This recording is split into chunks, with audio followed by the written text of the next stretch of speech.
సనాతన ధర్మంలో చాలా గ్రంథాలు ఉన్నాయి. వాటిలో గరుడ పురాణం ముఖ్యమైన గ్రంథం. ఇది ప్రపంచ సృష్టికర్త అయిన విష్ణువు తన భక్తులకు అందించిన జ్ఞానం. మనిషి మరణాంతర పరిస్థితి ఈ పురాణంలో వివరించబడింది. అంతేకాదు, మానవుల వివిధ చర్యలకు వేరువేరు శిక్షలు కూడా గరుడ పురాణంలో పేర్కొనబడ్డాయి. ఈ వ్రతం సాధారణంగా కుటుంబ సభ్యుల మరణానంతరం పఠిస్తారు. దీని ద్వారా ఆత్మకు మోక్షం లభిస్తుంది, ఇల్లు పవిత్రమవుతుందని విశ్వాసం.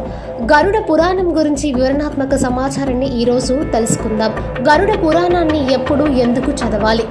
పురాణ గ్రంథాల ప్రకారం గరుడ పురాణాన్ని కుటుంబ సభ్యుల మరణం తర్వాత మాత్రమే పారాయణం చేస్తారు.